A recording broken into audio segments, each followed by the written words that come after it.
Sir నమస్కారం sir. నమస్తే. Sir air India flight క్రాష్‌కి సంబంధించి ఒక వీడియో, ఇంకో వీడియో ఇప్పుడు విపరీతంగా వైరల్ అవుతుంది సార్. అంటే ఆ వీడియోలో ఏదో ఒక మిస్టీరియస్ ఆబ్జెక్ట్ అది ఫ్లైట్ నుంచి బయటపడుతుందో, లేకుంటే బయట నుంచి ఫ్లైట్‌కి తాకుతుందో తెలీదు గానీ, అదొకటి మాత్రం వైరల్ అవుతుంది సార్. ఇప్పుడు దీనిపైన విస్తృత స్థాయిలో చర్చ కూడా జరుగుతుంది.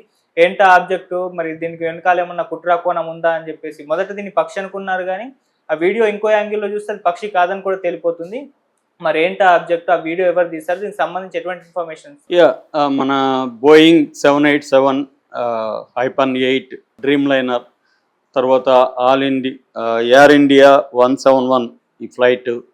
సో ఇది జూన్ 12వ తేదీ క్రాష్ అయ్యి అక్కడ దాంట్లో ఉన్న 241 మంది చనిపోయారు.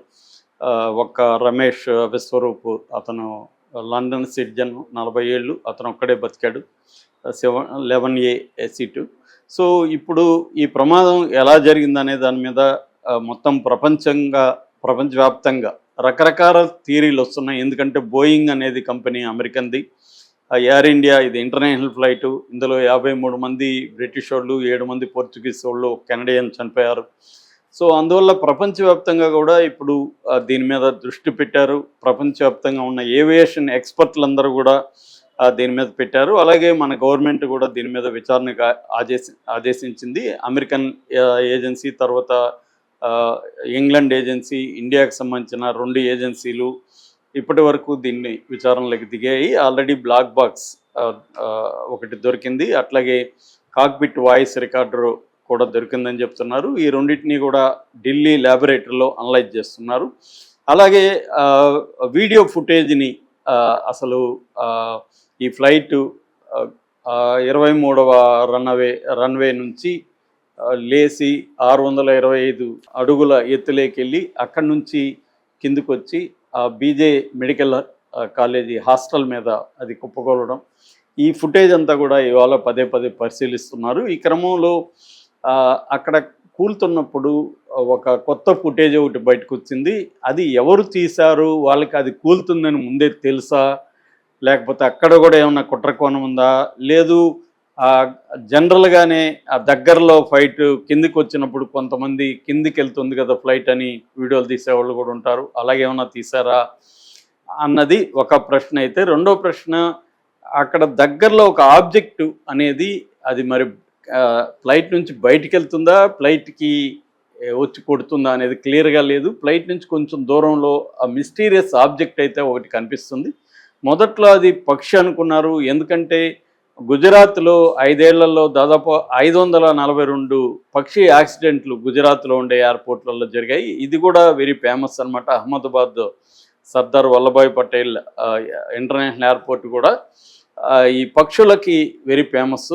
సో అనేక సార్లు పక్షుల వల్ల కూడా యాక్సిడెంట్లు అవుతున్నాయి. పక్షి ఢీకొనడం వల్ల ఏమవుతుందంటే ఇంజిన్ దెబ్బతినే అవకాశం ఉంటుంది. సో ఇవి ఎప్పటి నుంచో జరుగుతున్నాయి కాబట్టి పక్షేమో అని కూడా అనుకున్నారు ఆ ఆబ్జెక్ట్ని. కానీ ఇప్పుడు క్లోజ్గా పరిశీలిస్తుంటే అది పక్షిలాగా లేదు, ఒక రెక్కలాగా ఉంది అని అంటున్నారు. మరి ఈ రెక్క అనేది ఏంటి అంటే విమానం నుంచి బయటికి వెళ్ళిందా ఆబ్జెక్టు, లేదా విమానాన్ని ఢీకొనిందా? విమానం నుంచి బయటికి వెళ్ళిందంటేమో ఇది అప్పటికే ఇది కిందకు వచ్చేసి ఆ ఫోర్స్తో అది పేలిపోతున్న క్రమంలో ఈ రెక్కలు అంటే ఎమర్జెన్సీ డోర్ ఏదైతే ఉందో అది బయటికి వెళ్ళింది అనేది ఒక వెర్షన్ అన్నమాట.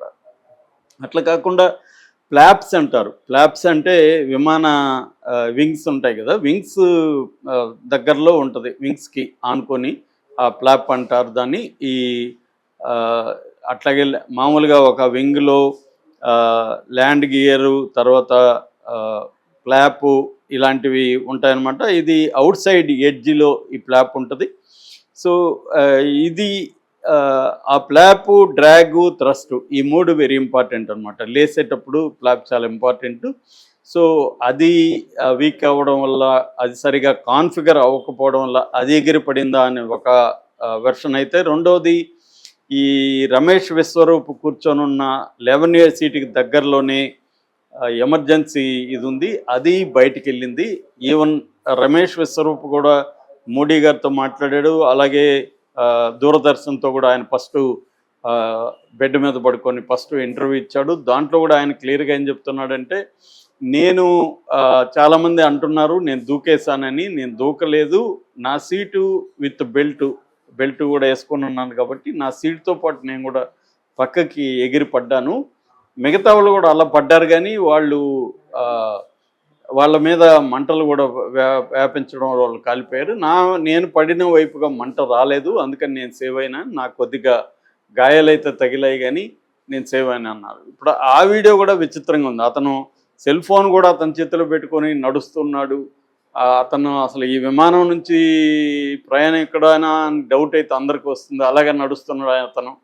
సో దాని మీద కూడా చాలామందికి డౌట్లు వచ్చాయి. దాని మీద ఇంకొక కొత్త విషయం కూడా బయటకు వచ్చింది ఏంటంటే, గతంలో కూడా 11A సీట్లో కూర్చున్న వ్యక్తి ఇలాగే బతికాడు. అతను కూడా ఇప్పుడు వచ్చి చెప్తున్నాడు, నేను కూడా ఒకసారి ఎలాంటి ప్రమాదంలో బతికాను. ఎందుకంటే 11A అనేది సపరేట్గా ఉంటుంది, అది కొద్దిగా హైట్లో ఉంటుంది, రెక్కకి దగ్గరలో ఉంటుంది, ఎగ్జిట్కి దూరంలో ఉంటుంది. ఫుడ్ కానీ అన్ని కానీ చివరిలో వస్తాయి, దానికి కూర్చోవడం కూడా కష్టం, అక్కడ ఇరుగ్గా ఆ లెగ్ స్పేస్ కూడా ఎక్కువ ఉండదు. సో మామూలుగా దాన్ని ఎవరు ప్రిఫర్ చేయరు. కానీ ఇప్పుడు అదే కాపాడింది. ఈయన ఎలా కాపాడిందో నన్ను కూడా అలాగే కాపాడిందని అతను అంటున్నాడు. ఇప్పుడు సో ఇతను కూర్చున్న దగ్గరలో ఉండే ఈ ఎమర్జెన్సీ గేటే బయట, ఆ ఎమర్జెన్సీ డోరే బయటపడింది, ఆ ఆబ్జెక్టే అనేది కొంతమంది విశ్లేషిస్తున్నారు. ఇంకొంతమంది ఏమో లేదు, అది ఏదో ఒక ఆబ్జెక్ట్ వచ్చి ఏమన్నా కొట్టిందా, ఎందుకంటే టర్కీ రోల్ కూడా ఉందని కొంతమంది అంటున్నారు. ఎందుకంటే ఈ బోయింగ్ 787 సిరీస్ ఏవైతే ఉన్నాయో వాటిని మెయింటెనెన్స్ అనేవి మామూలుగా మెయింటెనెన్స్ ABCD మెయింటెనెన్స్ ఉంటాయి.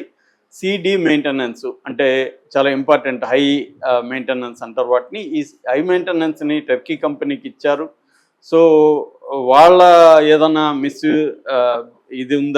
మిస్యూజ్ ఉందా, వాళ్ళ కుట్ర కోణం ఉందా, కాన్స్పిరసీ ఉందా అన్న డౌట్ కూడా చాలామందికి అయితే వస్తున్నాయి. ఎందుకంటే మనం ఇంతకుముందు కూడా ఒకసారి చెప్పుకున్నాం, వాళ్ళు చాలా ఎయిర్పోర్ట్ల గ్రౌండ్ సర్వీసెస్ని కూడా టర్కీ కంపెనీలు చేస్తున్నాయి. అయితే ఈ మధ్యకాలంలో ఓపెన్గా టర్కీ కంపెనీ పాకిస్తాన్కి అనుకూలంగా ఉంది కాబట్టి టర్కీకి సంబంధించిన ఎక్స్పోర్ట్లని మొన్నోళ్ళు ఇంపోర్ట్లని ఎక్స్పోర్ట్లని ఆపేయడం, ఆ తర్వాత టర్కీ వస్తువులను వాడొద్దని ఇక్కడ బాయ్కాట్ చేయడం, టూరిజం కూడా టర్కీకి మన దేశం నుంచి వెళ్ళే టూరిస్టులంతా కూడా ఆగిపోవడం, అట్లాగే కొన్ని కంపెనీలకి టర్కీ కంపెనీలకి ఇచ్చిన కాంట్రాక్ట్ని కూడా ప్రభుత్వం రద్దు చేయడం, ఇంక్లూడింగ్ ఈ ఎయిర్ గ్రౌండ్ మెయింటెనెన్స్, వీటిని ఇదంతా కూడా ఇప్పుడు చర్చలోకి వస్తుంది. అందువల్ల ఈ ఆబ్జెక్ట్ క్లియర్గా తెలిస్తే కొంతవరకు ఇది క్లారిటీ వచ్చే అవకాశం ఉంది అని కూడా అంటున్నారు అన్నమాట.